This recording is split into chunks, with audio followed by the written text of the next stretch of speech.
It's Jermaine Edwards, your customer growth guide here, and I want to talk to you about what your ROR is, your return on relationship. And we're going to have a little bit of an exercise here where we just talk through the context of what that might mean for you. So, your return on relationship, and let me just give this a clear distinction here. Your R, O, and R. Your return on relationship. And so your return on relationship is really fundamental here, because in key account management, and we tend to see this right across the board, in our pursuit commercially, with our customers, we can often expect this equal input for output in a relationship, and it doesn't always work out that way. In fact, in most cases, it doesn't have that same clear view of in and out, the equality or balance of in and out in terms of relationship outcomes. And we put something in and we get something out of the relationship, but not all inputs into a relationship and outputs are equal in impact, in value, in meaning to both parties. And so have you ever thought you were putting in tons of effort, right? So you're over here with the client, and this is you, and the client on the other side,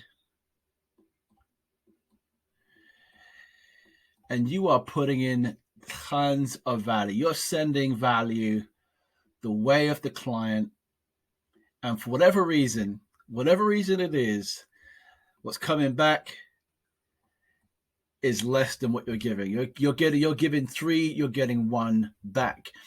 Now, what tends to happen here is that in our effort to want to deliver more value for a client, we will increase our activity. We'll put in more effort and lots of input. But what happened to the output? Well, someone who is relationship focused, who is focused on the return on relationship, I should say, investment, seeks both sides to be equally measured and valued in ways which are meaningful for both parties. You won't experience or want to experience relationships in the same way.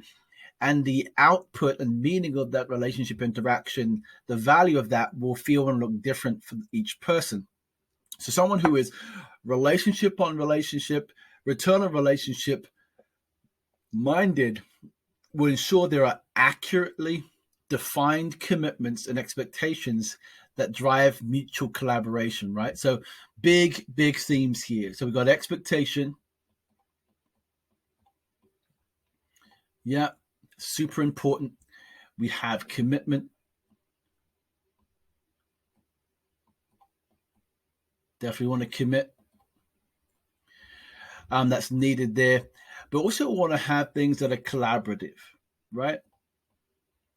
So the commitment to a relationship doesn't necessarily mean that collaboration is always self-evident, right? We want to make sure it's intentional. So clear expectation, commitment, and collaboration.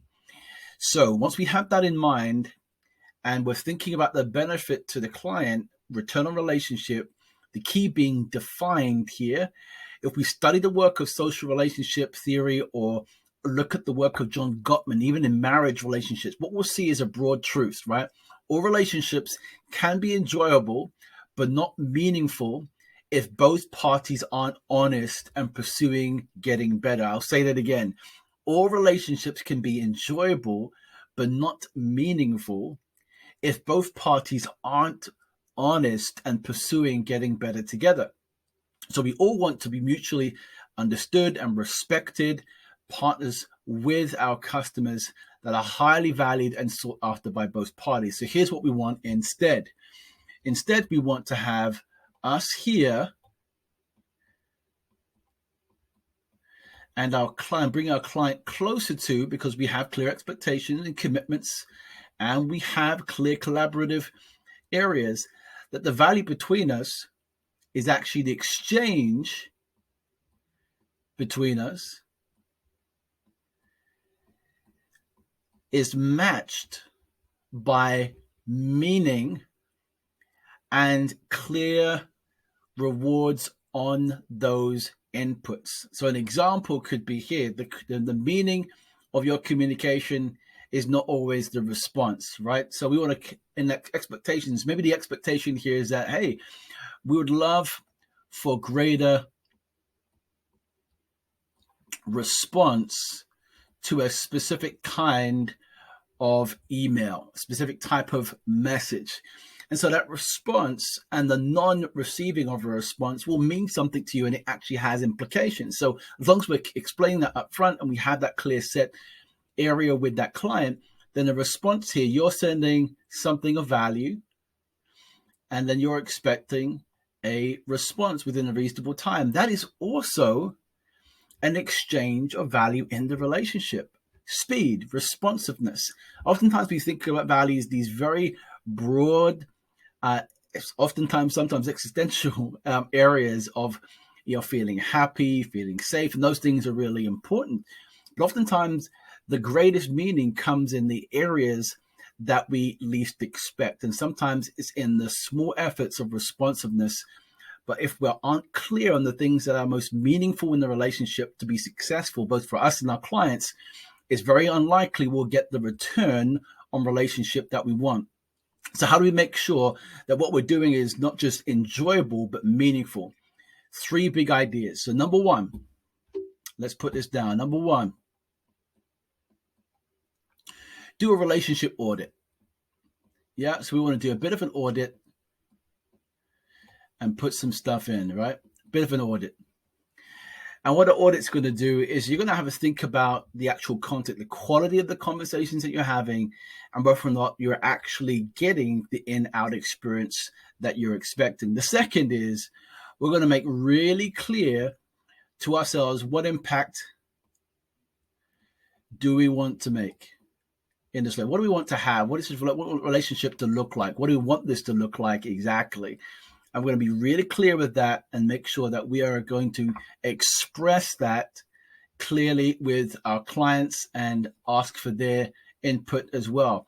The third thing here is we're going to think about influence.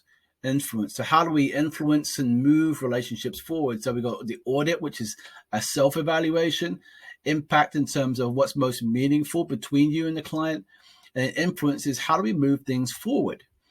Now, obviously, we're going to provide a resource to help you think about this, but overall, our ability to remain curious and open and proactive with our customer relationships will enable us to understand what inputs yield the biggest outputs, so you and your customers can repeatedly get better. So always hold in mind, what is the return on your relationship?